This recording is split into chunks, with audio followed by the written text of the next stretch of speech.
All right, I'll quickly introduce our second panel for the day. I would like to call Ms. Neha Wadhawan, who's a national project coordinator at the International Labour Organization. She has under her belt about 15 years of field and institutional experience working in South Asia, and her interests center around labor, gender, mobility, and citizenship. So she currently works with trade unions and policymakers on gender, employment, and labor migration issues, and designs research to support a decent work agenda for informal workers in South Asia. She is a trained political scientist with a PhD in international politics. Sorry, ma'am, I should have said Dr. Neha. And she has taught several courses in the MA Development Studies program at the Ambedkar University between 2014 and 16. So welcome, Dr. Neha. We also have with us Ms. Pooja Nanda, who's recently joined the Mahindra Group in the CSR team in their Women's Economic Empowerment vertical called Mission Even. Pooja has 24 years of experience working at key positions in large-scale global teams at several Fortune 500 companies, and she's keen to leverage her experience towards sustainable business practices and ESG, which is a topic she's extremely passionate about. So we're very happy to have you here, ma'am. And Gaurav, can you please come back on stage? We've already met Gaurav. So this is our panel. The session is going to be moderated by Dr. Yamini Atmavilas. She's president at the Udayati Foundation, works on women's employment, entrepreneurship, and agency. And she's a gender sector and philanthropy leader with a track record in building impactful partnerships in philanthropic, public, and social sectors for advancing gender justice. Previously, she's led portfolios on women's economic empowerment programs. Oh, okay. Carry on. I jumped on stage to keep this all very efficient because we have an amazing dialogue also to look forward to before lunch. So let me thank you so much, Gaurav and Ashwini, for really warming us up to the question of demand. I think, I don't know, I at least have lots of questions buzzing in my head, and I hope I can use my moderator privileges at some point. But welcome, Pooja and Neha. Thank you for agreeing to join this panel. I think I'll just pick up the same question that Ashwini and Gaurav were addressing and ask you as practitioners. Starting with you, Pooja. How do you understand demand? You work on the corporate side, on the demand side, literally. So tell us what's happening there and what you're seeing and working on. Sure. So as you know, I've just taken over the new initiative at the Mahindra Group. And as part of the larger ESG initiatives, the Mahindra Group has pledged in 2021 that one of their top initiatives will be to empower 1 million women. So it's not a group has had traditionally 2 decades of experience in skilling women. And we were also, we have something called the Mahindra Pride Classrooms that was mostly youth-based and youth-focused, but as of 2 years ago, it started in 2007, and as of 2 years ago, we are 100% women. We have skilled and trained 4.5 lakh women to date, and that is mostly around employability skilling. We work with various implementation partners, and we work with government schools, ITIs, et cetera. And this is to bring entry level, to answer your question more specifically, to bring entry level women into the workforce. It's not about women already in the workforce, it's about how do we counsel their families, how do we counsel them on the power and agency that we've talked about all morning to make sure that they are job ready. And secondly, we are now changing our focus to employment-based skilling. So that would mean also that how do we work with corporates and the private sector to make sure they're more gender intentional in their hiring, and hence working backwards on demand-based skilling, and how do we produce, I think this question was asked a few minutes ago around skilling, and going around demand-based skilling to increase the matching rate.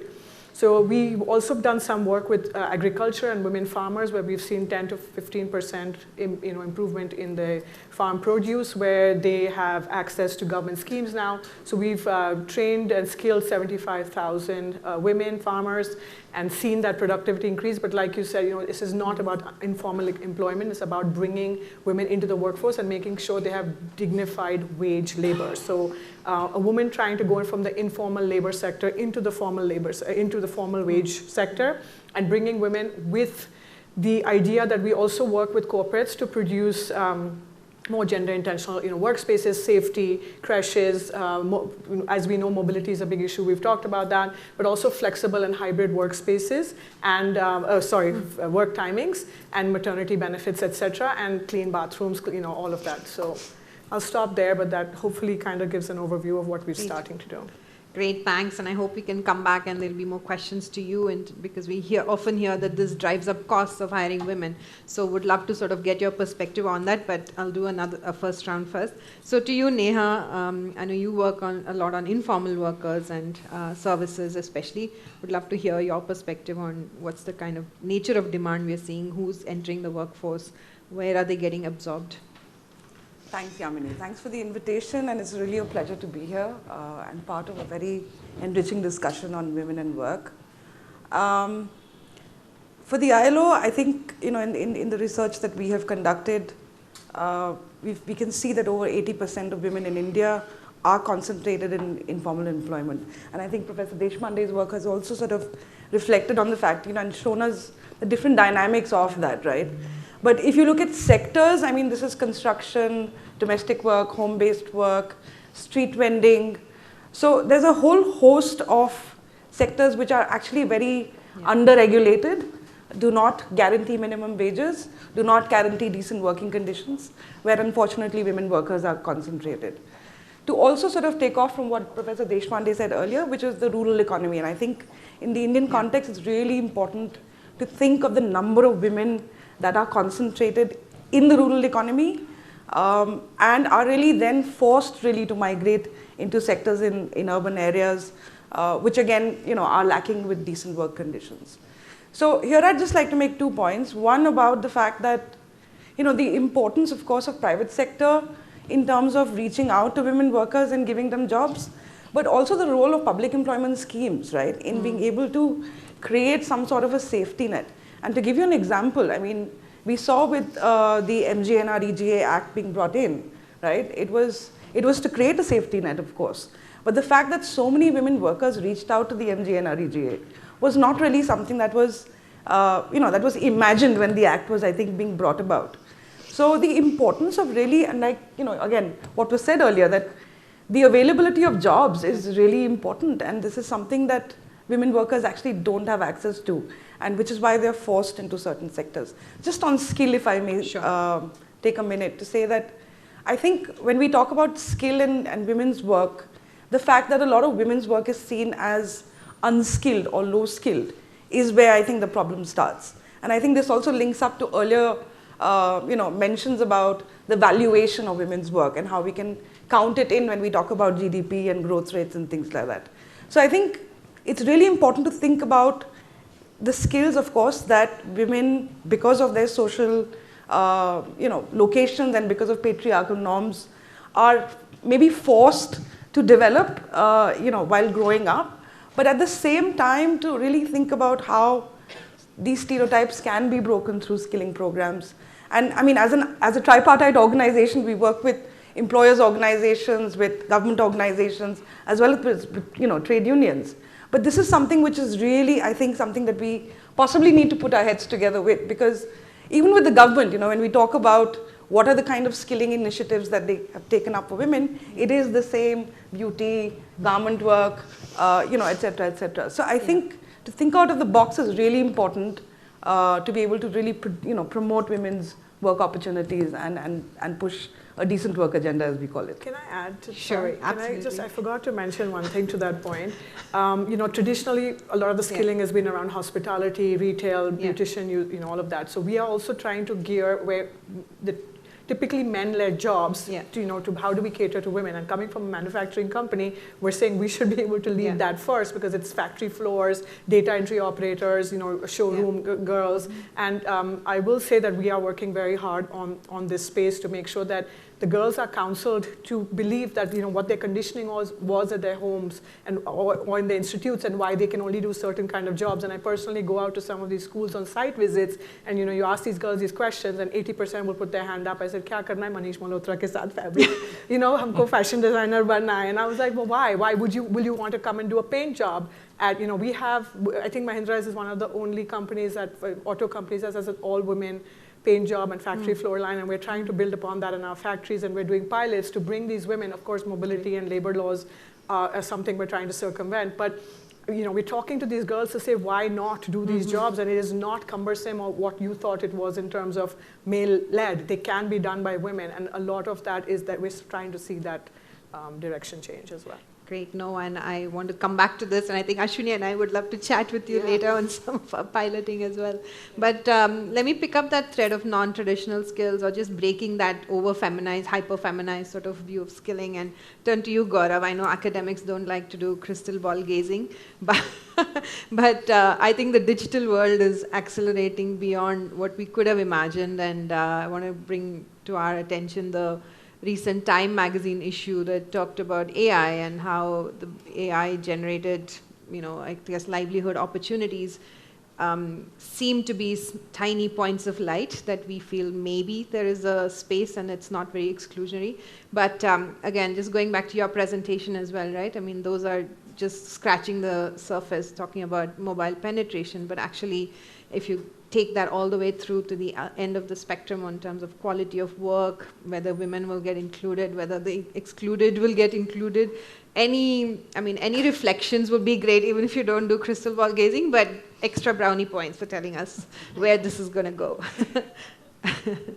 I think that's a very, very deep question. So I'm going to try and synthesize my thoughts in a couple of minutes. But you basically, can be deep, it's okay. We have no, time. but I think basically, I think the reason is because I think the first thing is just to realize it's happening.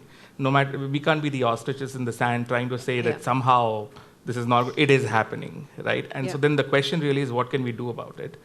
And so so if I were to just compartmentalize my thoughts in three sort of aspects, right? One is, it's productivity enhancing. I don't think anybody can debate that, right? So on average, that's the distinction, right? On average, it is productivity enhancing, but of course, there's a huge distributional consequence around it, right? So in some cases, it's going to be labor substituting. It's going to pull out some of the jobs that otherwise humans were doing and give it to machines. In other cases, it's going to complement labor. Like ChatGPT is a great example, where technology and AI is really complementing human tasks that they're doing.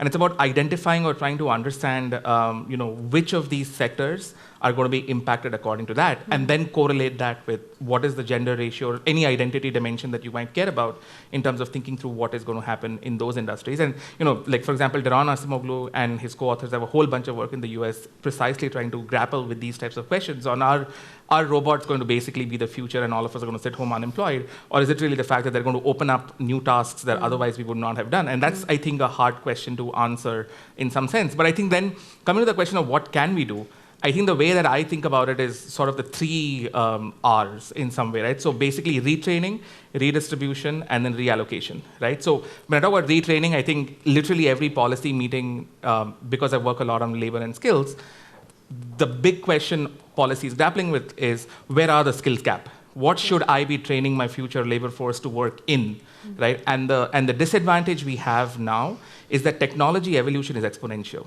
right? So technology that did not exist 6 months ago is now rampant in the economy, right? Yeah. Earlier, the problem was you had at least a 5 to 10 year horizon to adopt a new technology. Now it's 5 months, so really, I think a prediction problem, ironically, machine learning trying to predict, which are the new technologies and how rapidly can you rescale. So coming back to what Manish was saying in the morning, like learning by doing, learning on the job, like these things are going to be how we want to think about adapting with these things. The other thing is reallocation of labor, right? So a great example is those China trade shocks that people have studied in the US. And what you see is that the spatial impact of these shocks is not the same. Certain areas are affected more positively, certain areas are affected negatively. And so it's really about how can we reallocate labor force across whatever country, district, whatever unit of space you want to look at, and how easy is it for us to be doing that. And then the last thing is a lot of, like, for example, if you read a lot of these macroeconomic papers on trade, for example, and they show that trade has been doing great, the big assumption you make there is that there is perfect redistribution. So people are gaining from this, you're able to tax them and redistribute those resources to people who are losing out. And obviously, empirically, that fails, right, in literally any policy. So to some extent, security, there was a Rajasthan law that was passed on providing security to gig workers, for example. I think those are the conversations, and there is, Ideas for India had this great discussion around securing livelihoods for the urban poor, a category that has been predominantly overlooked in India. I think those are the questions that we really need to take seriously. And then the last thought I'll end on, I promise, is basically, if you think about algorithms, like if you think about what are machines going to do, one thing is whether they're going to take away our jobs. The second thing is they're going to match us to our jobs, right? And algorithms are something that are the bread and butter. I mean, we saw in the morning on how important matching is going to be. And coming to the gender point, there has been enough experience and enough research for us to show that algorithms are biased in some way. So there's a great paper that came out of China, for example, where what they did is China overnight banned firms to signal whether they wanted to hire men or women in a job. Usually earlier what used to happen was you could tick a box and say, I want to hire this, for this job, I want to hire a man. And overnight they decided that was a bad policy, let's just ban this, right? What happened was basically they got a lot of women to apply for those jobs, and firms were more likely to hire those women, right? So in some sense, like we have to think about more deeply on how we want to design these algorithms, how does that change preferences for the workers that we want to hire, and so on and so forth. So I'll pause my crystal gazing there. No, that's great, and I hope there's more questions you've raised than answers at this point.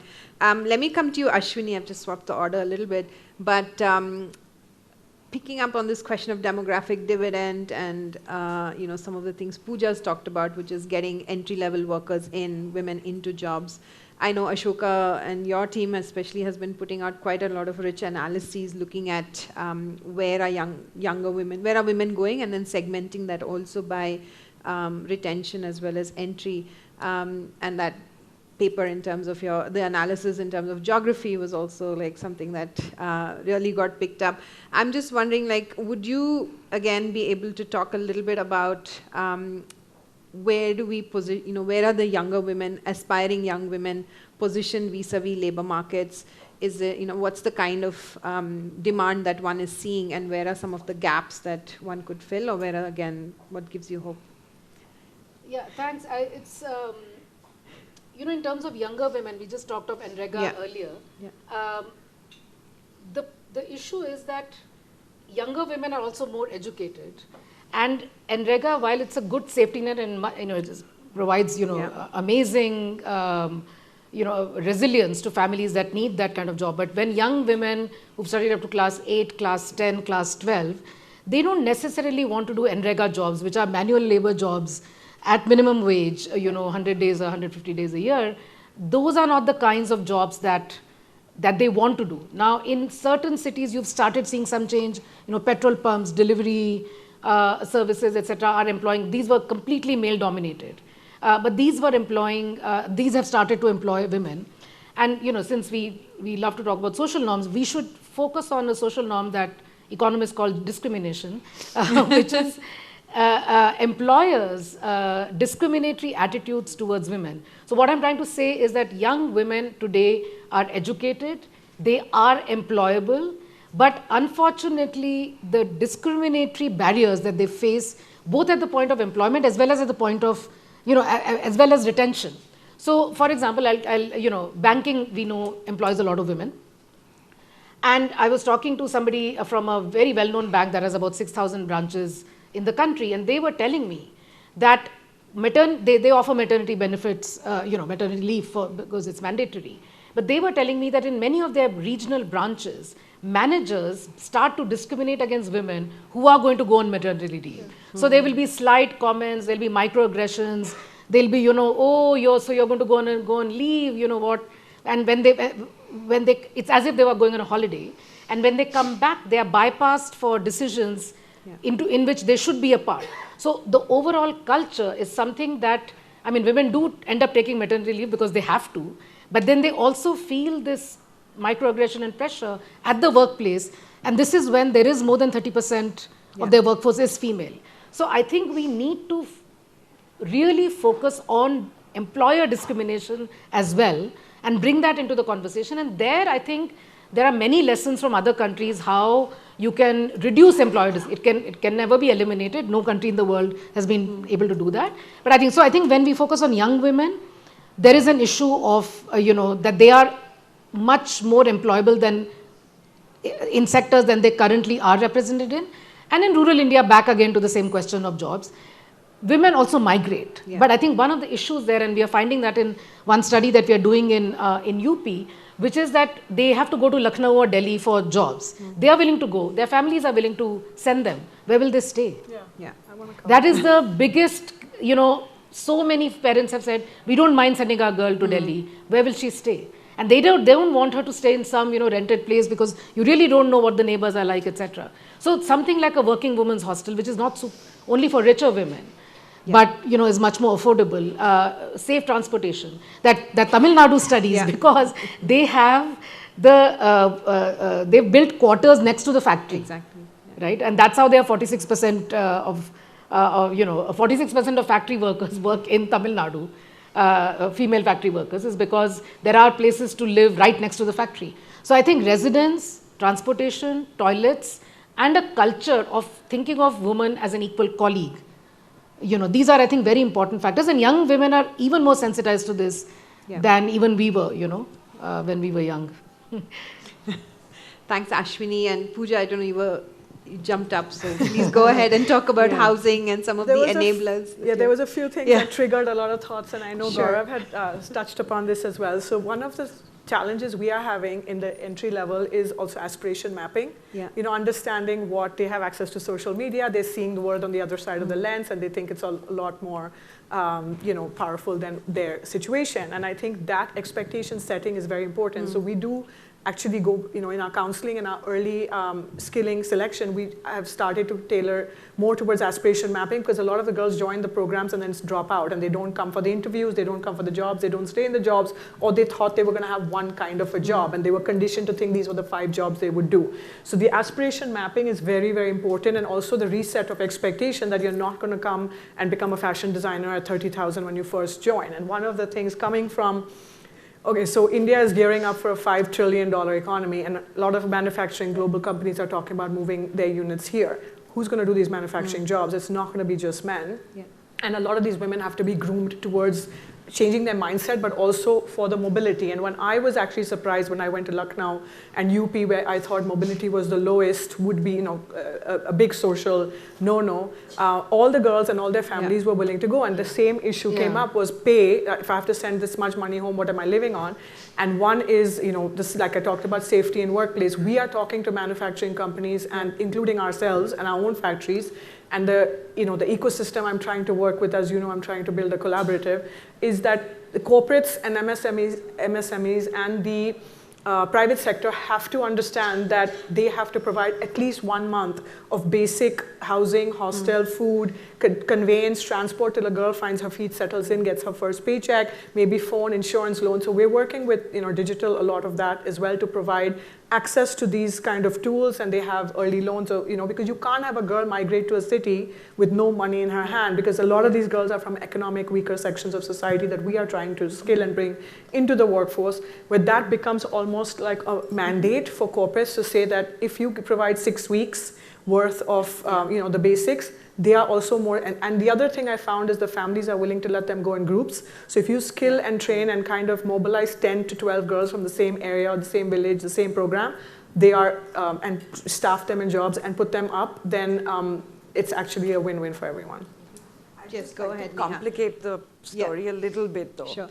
And I'm all for, working women's hostels and companies being very forthcoming in terms of providing good accommodation, etc., to workers across the board, men and women, right? But I think one problem is that we cannot really generalize in terms of, across the country, in terms of what the expectations would be. So in UP, I can understand that, there is this huge emphasis on security, right, and safety of young women who go out to work. On the contrary, if you look at Jharkhand or Chhattisgarh or Orissa, where women come from tribal communities and there's a lot more mobility within the community, those families may not be so concerned, about their safety, in the sense that, of course, it's important. But I think maybe income, being able to choose where they live, who they live with, is perhaps a priority. So what I'm trying to say here is basically that I think we cannot generalize across the board, but B, we also need to perhaps factor in, the entire issue of surveillance. And in the work that I've been personally involved in, when we go into rural areas, to try and work with young women, understand their aspirations, and try and deliver trainings which would give them a certain set of choices, right? Whether they would like to move to a city to work or remain in rural areas.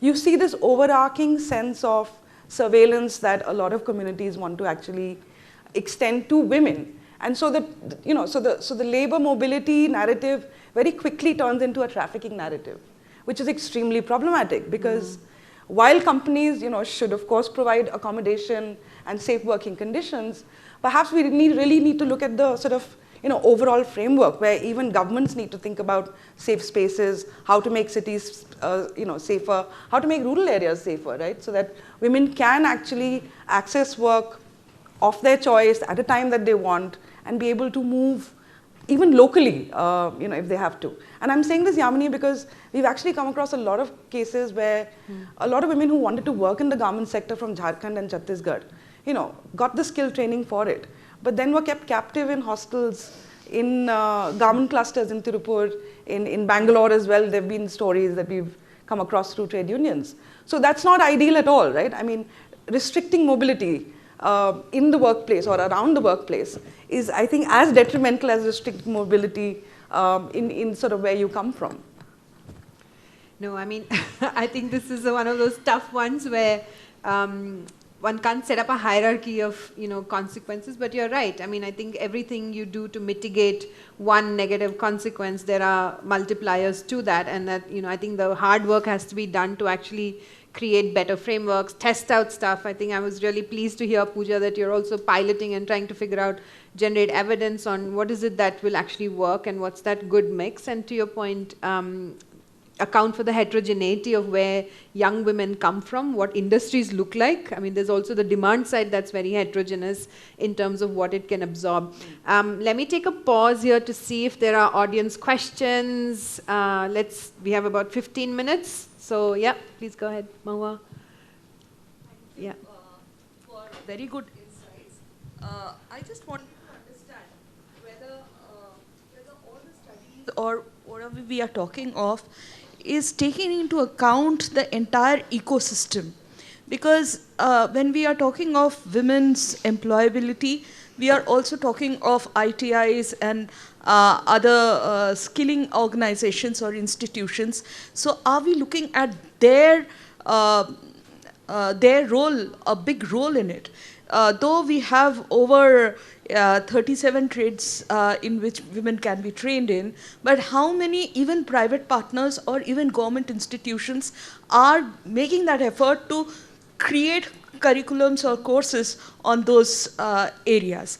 That is one area, because without this institutional support of training, skilling, and creating an ecosystem within the rural and the urban areas, I think employability of women would always be a question.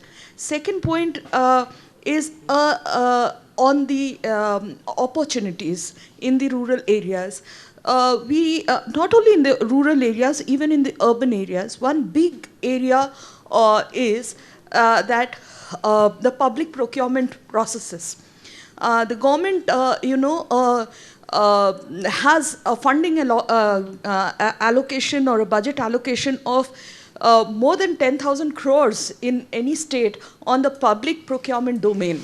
But our women are very much eager to give those support, running canteens in the government hospitals, running the canteens in the residential schools. These all are the areas where women can be working in. And that's a huge, or providing midday meals, or providing, supplementary food in the Anganwadi centers, where the women can be, collectivized, and enterprises around that can be built in, and they can work in this entire public procurement domain. But the supply side, or I would say the entire ecosystem, is bubbling towards it, or trying to create those sort of trainings or professional inputs to them to get into those spheres, because there are employment opportunities everywhere, but how do you grab it? How do you make an ecosystem around it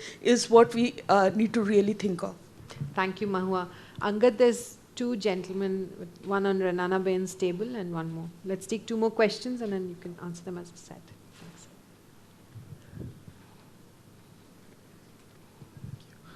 Thanks. Hi, I'm Akash. I'm an economics PhD student at UC San Diego.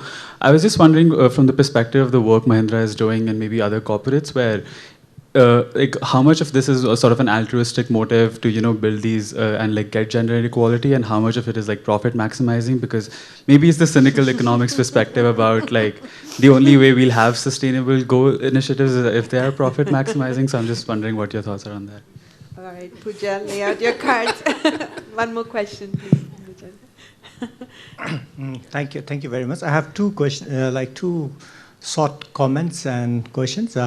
One is to Professor Deshpande, and I think I very much agree with you when you said that, the bringing of children is the responsibility of a family and also nations, because it's the next generations. And what you said also provides opportunity in the sense that in India and other South Asian countries, you can see that the caregiving industries is very weak and very poor, not only for the children, but also for the elderlies. So, having a very good caregiving industries for the children as well as the elderly could create an opportunity, particularly for the females, and also free up women's time so that they can invest in productive activity.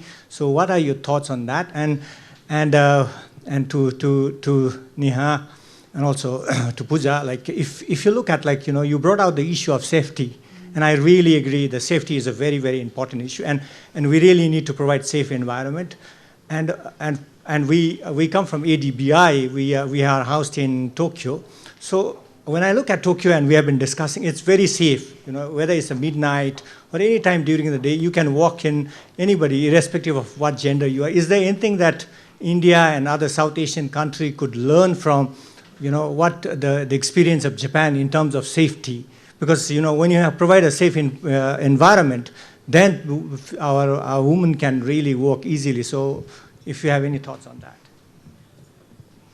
Great, thank you. So I'll leave it to the panel to respond. Maybe anyone could start. Pooja, you're in the hot seat. Yeah.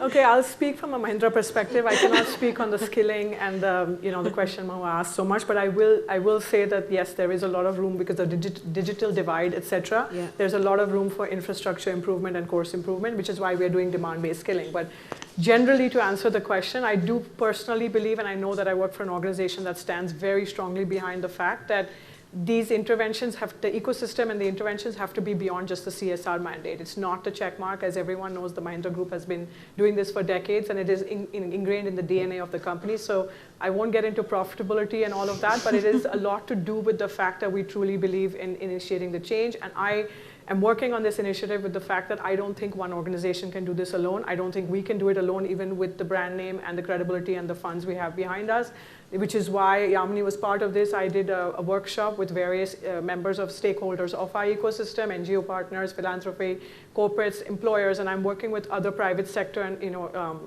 other organizations in the ecosystem to say that we're building the first of its kind gender intentional digital platform, because I do believe we need to enhance and leverage the power of technology. I know Manish touched upon this earlier, that there has been a few job boards, etc. And the data, I won't get into it too much, but only 6% women actually, or 23% women actually access these job boards. But we are working to bring on to a collaborative where I truly believe that you'll only see the shift in women economic empowerment if you bring a collaboration and some sort of a coalition together. And that is my goal, to say if we can do this as an organization and change the gender intentionality from both the employer's side and the supply side, work with our NGO partners, the counseling, the skilling organizations, the demand-based skilling, bringing families on board for safety, and then working with what we need to do from the employment side. If you bring that onto automation, the matching improves, the mobility issues go away, and a lot of the skill to job matching becomes more relevant. So for example, in hospitality, all of the hospitality organizations that we're working with on this platform have said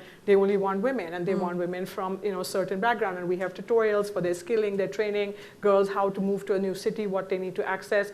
a lot of these problems will get alleviated, even though I know a lot of these women don't have access to technology, but the newer generation, the entry level, need role models. They need peer groups in their own communities to say, what they didn't have previously, our generation did not have that, to see that in their own parents.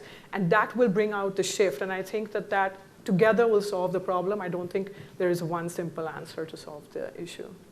Great, thanks Pooja. I'll turn to Neha and then I'll go back to the economists for final rounds, but over to you, Neha. So thank you for the question. And I'm going to actually try and link the question of care and safety in my response. So the assumption is that women are safest at home, right? Which again, I think we can clearly agree that is not the case. No. And we have evidence in the work that we do that a lot of women actually migrate out of domestic violence. So there's an aspiration to work, but there's also the need to escape a violent situation, which could be within the household, which sometimes spurs the decision to move. There are so many women that I have met in the work that I've done, and I've had the opportunity through the ILO to work across 10 states in this country. So many of women, for example, those who are in domestic work or migrate for domestic work, are either separated, divorced, widowed, So the fact of the matter is that we really don't have a care infrastructure or even the mindset, right, in our communities to think about employability of women who are perhaps on the fringes, because they don't sort of fit into the typical expectation of what a majority of women do. And I think this is a problem with being such a diverse country, that we end up sort of talking only of the majority and not think of those who actually perhaps need a lot more outreach and support in terms of bringing them into the labor market, right? So that's one. The other is now, I'd just like to take a minute to talk about domestic work. Now we talk about the care economy, and the ILO has estimated that there are 300 million jobs that can be created in the care economy, right, in the coming years. Now, the question is, do we use this as an opportunity to talk about, issues which feminists raised several decades ago, for example, the sexual division of labor within the household, right? So do we actually extend this idea of employment in the care economy to include men and women? Or do we essentialize women's work again and say this is one way in which women can? The reality, and I understand that many of you who work with macroeconomic policies, there is something to do with being realistic about what we are dealing with, right? And of course, social change can take time, but right now, what the situation is, and I see a lot of people respond like that, to say that, this is the best we can do currently. And which is why we really need to ensure that women have a huge role to play in the care economy. But let's look at domestic work as a sector, which I think has a huge role to play within what we call our different sort of subsectors within the care economy. It's not regulated, it's not recognized as a form of work. The household is not recognized as a workplace.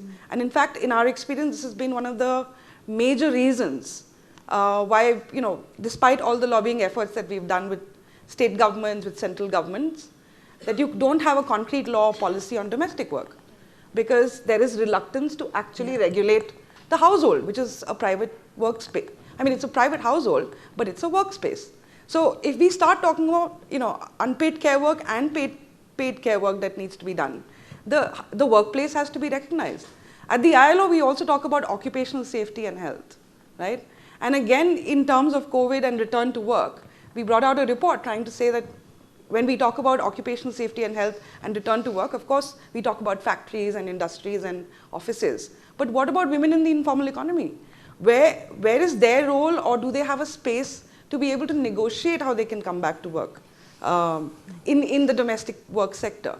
The interesting part is, if you look at e-shram enrollment, apparently it's one of the highest sectors that have enrolled. There's some over 26 million women, women and men, I would assume, who have actually... Small proportion of men, Small proportion of men who have actually enrolled into e-shram. And this is again self-reporting, right? They've self-reported themselves to be domestic or household workers. So there are ways in which we can look at this data, make a case, I think, for stronger policies, stronger responses. But at the same time, I think it's really important to think about when we look at care structures or infrastructures, as we call it, what are the different roles that people can play, but really what is the basic regulatory framework that is required to ensure that forced labor conditions are not promoted again in what could be a new sector. And if I could just take one... We have like 90 seconds each. Okay. Yeah. So okay, just 10 seconds. Just wanted to respond to one issue that Gaurav had also talked about, which is the matching that AI will do. Actually, labor intermediation is critical to how women access work, right? Yeah. And I think even with AI, and like you said, that gender biases can come into the way algorithms operate. It's really interesting to see that if we look at home-based work, or we look at sort of shorter work periods or distant work, this is actually something that women have been doing all along. So is it just going to be a perfect match in terms of the requirements of a gig economy and how women's work can really fit in? I think we need to be careful about how we go forward. Great. Thanks, and sorry for taking longer than I thought. These are all super rich inputs. I'm going to Ashwini and then Gaurav for the last word. So you can give your time up for Ashwini, however you want to do it. I always can give a time up for Ashwini. Why don't you take all my time, Ashwini? Go ahead, Ashwini. Nice. We'll 2 minutes. Say a few cryptic bullet point responses to yes, and we'll find you during lunch. Yes. So, in terms of, Gaurav mentioned one set of 3 R's. In terms of the care work, the feminist understanding is another set of 3 R's, which is recognize, reduce, and redistribute. So I think thinking of care work only as women's work, whether it's inside the household for the family, or whether it's the care economy, the paid care work, I think in both these sectors, we should recognize that it's not only a woman's job. Yeah. I think that's one thing that I'll say. In terms of, skills and employability, rural India, etc., I think the one social norm that we very rarely talk about is that of untouchability. I know it's illegal, it's abolished, but it persists. And when you think of women who can work as Anganwadi workers or as chefs, there are caste dynamics at play that allow certain women to perform those roles and certain women not to perform those roles. And that's the norm that we really, really should talk about, rather than many of the other norms we talk about. I mean, not to pitch one norm against another, but that's a norm we should talk about. Yeah.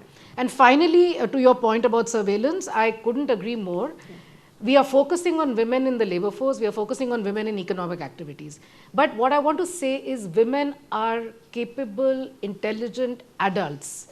Nothing that patronizes them, nothing that infantilizes them, nothing that tells them that they can marry X but not Y, they can wear this item of clothing and not that item of clothing, they can eat this or not eat this.